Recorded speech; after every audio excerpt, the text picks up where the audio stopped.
Bom, vamos lá para o ponto 2. O sujeito perde o autocontrole, como é que é isso? A pessoa faz coisas que ele não imaginava que ela fosse capaz de fazer, ou ela faz coisas que ultrapassam o senso moral dela. Bom, de modo geral, os hipnotistas, os hipnólogos vão dizer que não, que a pessoa não ultrapassa aquilo que o senso moral dela apregoa como proibido ou tabu. E, de fato, há muitos resultados nesse sentido. Inclusive, experimentos onde o sujeito tinha, por exemplo, um instrumento que era uma faca ali de brinquedo, e com a faca de brinquedo ele atacava. Mas quando você dava uma faca de verdade para o sujeito, ele não atacava. Já ouvi falar, orelhada, hein? Já ouvi falar desse tipo de experimento. Então, a pessoa não ultrapassa muito as suas barreiras morais, não. Porém, ela faz coisas que ela imaginava que ela não iria fazer, coisas meio bizarras, inusitadas, surpreendentes. E isso, muitas vezes, deixa todo mundo de orelha em pé. Todo mundo assim, o que está acontecendo aí? Peraí, essa pessoa fez uma coisa estranha, essa pessoa fez uma coisa meio bizarra, meio ridícula. Bom, em relação ao autocontrole, a ultrapassar certas barreiras morais, embora não ultrapasse barreiras extremas, eu acho que eu fiz que olhar. Nesse livro eu fiz um olhar para os experimentos de Milgram e Zimbardo. Os experimentos desses pesquisadores eu acho que são elucidativos para pensar isso, essa perda do autocontrole. Bom, o que ocorre no experimento de Milgram? O experimento de Milgram é um experimento sobre obediência. Então você tem lá um sujeito, ele está numa sala, e esse sujeito, que é o sujeito de experimento, ele não sabe que do outro lado do vidro, na sala, tem um ator. E o ator ali é alguém que ele não sabe que é um ator, e alguém que ele tem que aplicar alguns choques se aquele sujeito não conseguir realizar algumas tarefas. E os choques vão aumentando conforme as instruções. Há uma tabela com instruções para aumento, e esse aumento aí é multiplicado dos choques. Bom, esse sujeito de experimento não sabe que do outro lado tem um ator que na verdade não vai tomar choque nenhum. Você está ali manipulando uma alavanca e há alguém do outro lado simulando, dramatizando que está tomando choque. E o que ocorre? Nesse experimento o sujeito vai errando e vai chegando um momento em que está marcadinho lá na chave em que você, como sujeito de experimento, vai dar o choque, está marcado que tem um choque ali fatal. E o que ocorreu é que muitas pessoas, mesmo sem saber que ali que era um ator somente, como se aquela situação fosse completamente real, aplicaram o choque fatal. Vocês acreditam nisso? De certo modo, isso é o que muitos chamaram do efeito Lúcifer. Como é que pode uma pessoa boa, pessoas com sensos morais até muitas vezes rígidos, como se observou nesse experimento, irem lá e simplesmente porque estavam obedecendo ordens, elas vão lá e, vamos dizer assim, entre aspas, matam alguém. Isso ajudou a tentar compreender, por exemplo, a ascensão do nazismo, muita coisa que ocorre em guerra, violência e por aí vai. Mas assim, o que ocorreu? Essa pessoa ultrapassou uma barreira moral extrema dela mesma. E aí muitos vão dizer, Adriano, mas isso aí não tem nada a ver com hipnose. Opa, será que não tem nada a ver com hipnose? Eu acho que tem tudo a ver com hipnose, porque a pessoa está ultrapassando uma barreira moral e da qual ela não está se sentindo responsável, porque ela está só obedecendo ordens. Eu acho que ocorre muito isso na hipnose, nos fenômenos de grupo. Freud trata muito isso em psicologia das massas. Tá? Então as pessoas em grupo elas se desresponsabilizam, em grupo elas não sentem tanto o peso da responsabilidade. Por isso que ocorre muito linchamento. As pessoas não estão se sentindo individualmente responsabilizadas ou absolutamente responsáveis pelo que está acontecendo. Por quê? Porque a responsabilidade está diluída no grupo. Se você dilui a responsabilidade ou atribui a outro ou diz que somente está obedecendo ordens, na minha compreensão, você de certo modo está hipnotizado.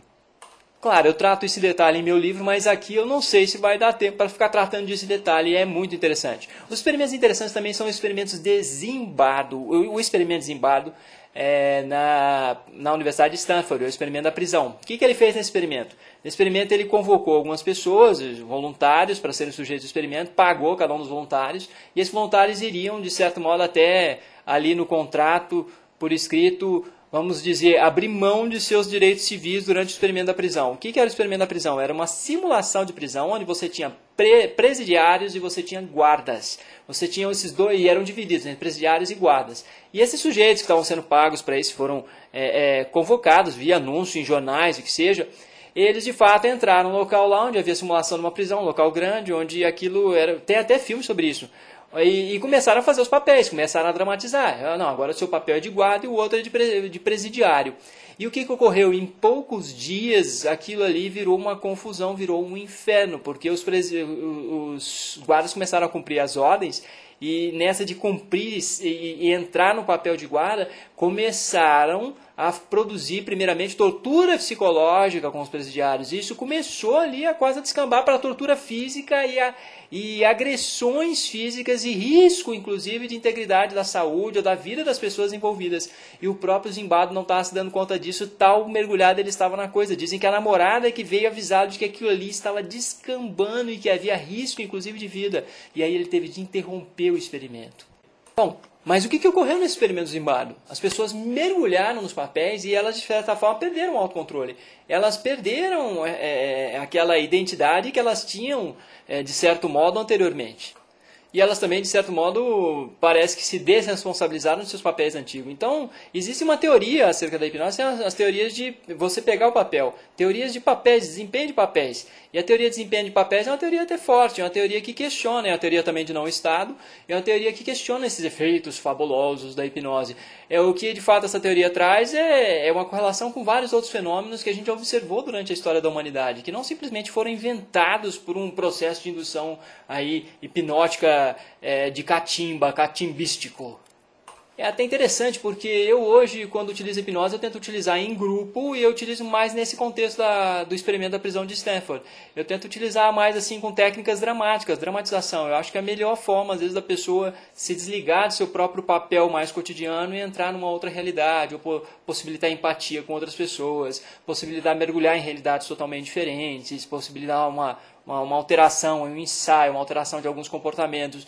Eu acho que a hipnose é muito mais interessante, muito mais até prazerosa de ser aplicada quando eu aplico assim, com dramatização. E quando eu também estou ali envolvido com a dramatização. Eu acho que é um trabalho mais prazeroso e é também até mais prazeroso para quem está, de certa forma, mergulhado ali nesse transe hipnótico, vamos dizer, né? Se é que transe hipnótico existe, eu vou falar isso um pouco à frente. Mas é engraçado porque o experimento da prisão de Stanford, ele reforça as teorias de não estado e reforça também outro tipo de teorias, teorias de dissociação, de Hilbert, de dissociação mental. O que são as teorias de dissociação mental? O sujeito, de alguma forma, mergulha numa outra realidade e ele tem um funcionamento mental em paralelo, um funcionamento comportamental em paralelo do que ele já tinha. Ele começa a agir de uma maneira que ele pouco agiu na vida dele e ele ali também não consegue, em muitos momentos, se dar conta, talvez, do que esteja acontecendo. Eu não vou entrar muito nas teorias de dissociação mental, porque eu acho que já é tema para um outro vídeo, outra apresentação aqui.